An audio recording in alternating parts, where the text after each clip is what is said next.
kami dari kelompok 3 kelas RC ingin menunjukkan hasil dari alat pirolisis sederhana. Untuk kalian yang penasaran sama bagaimana sih cara bekerja alat ini, bisa nantikan di video selanjutnya. Pirolisis bakar! Jadi di sini saya akan menjelaskan bagaimana sih skema alat pirolisis sederhana yang kami buat.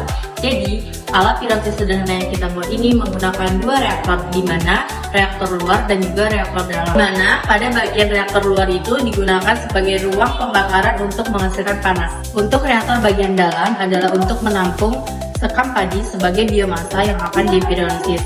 Selanjutnya adalah tutup bagian luar, yaitu ventilasi, untuk membatasi batas oksigen yang akan masuk ke dalam reaktor. Pada reaktor bagian luar, pada bagian bawah kami membuat lubang dan juga ada kaki-kaki besi berbentuk segitiga. Pada bagian itu kami menaruh bahan bakar yang akan menghasilkan panas ke dalam reaktor. Pada alat pirolisis yang kami buat, kami juga menggunakan termometer ukuran 40 cm untuk mengukur suhu panas pada bagian dalam reaktor. Bagaimana sih prinsip kerja dari pirolisis yang kami buat ini? Jadi, sekam padi akan dimasukkan ke dalam reaktor dalam, di mana sekam padi ini tidak akan mengalami pembakaran menjadi abu langsung, karena mereka mendapatkan panas dari reaktor bagian luar, di mana sekam padi ini akan mengalami pirolisis dan akan terjadi perubahan bentuk menjadi biochar yang akan digunakan untuk bahan bakar.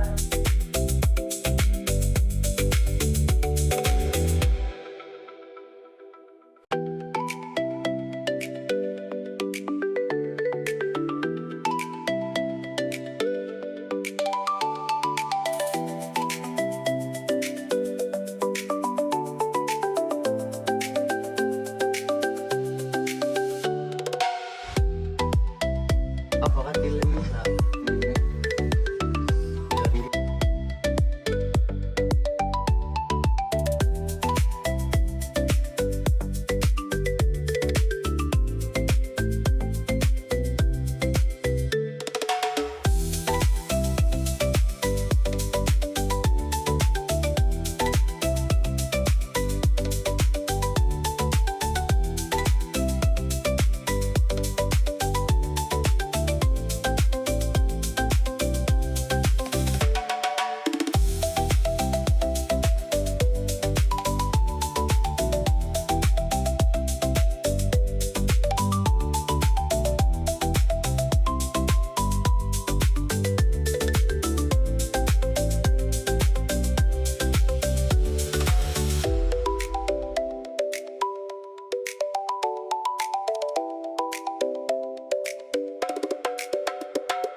Baik, untuk SOP pengoperasian alat pirolisis ini pada tahap persiapan, yang pertama kita siapkan sekam padi yang telah dikeringkan agar proses pirolisis berlangsung lebih optimal.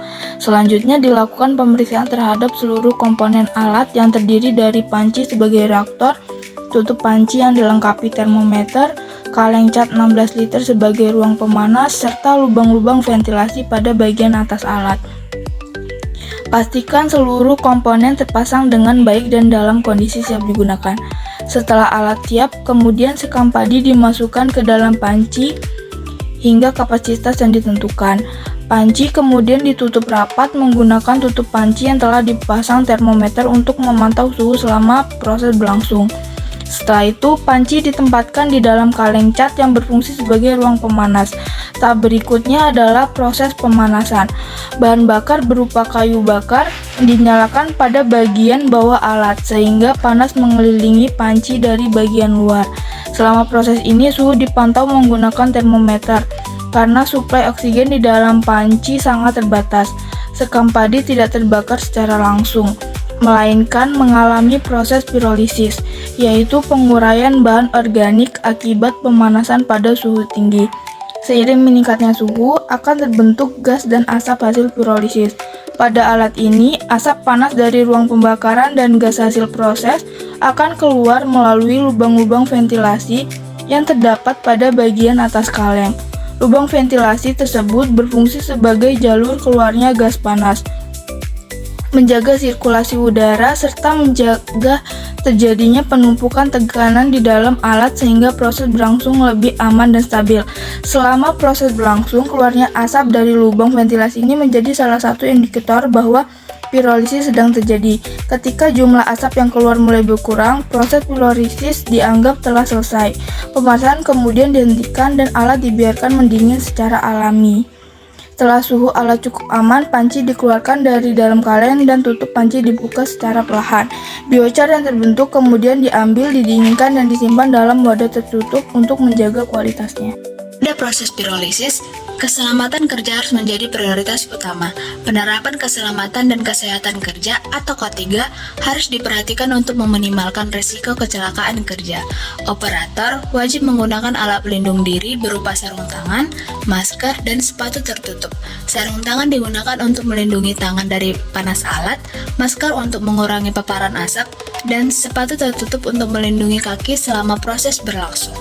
Pada proses pirolisis, terdapat beberapa potensi bahaya, yaitu suhu tinggi pada reaktor yang dapat menyebabkan luka bakar, asap panas yang dapat mengganggu pernapasan, serta resiko kebakaran akibat penggunaan sumber panas dan gas yang dihasilkan selama proses. Untuk mencegah terjadinya kecelakaan, proses pirolisis dilakukan di area terbuka atau area yang memiliki ventilasi baik. Selain itu, bahan-bahan mudah terbakar harus dijauhkan dari lokasi operasi alat. Sebelum proses dimulai, kondisi alat juga perlu diperiksa untuk memastikan tidak ada kebocoran atau kerusakan pada sistem. Sebagai langkah antisipasi keadaan darurat, alat pemadam seperti apar atau pasir kering harus disiapkan di area kerja.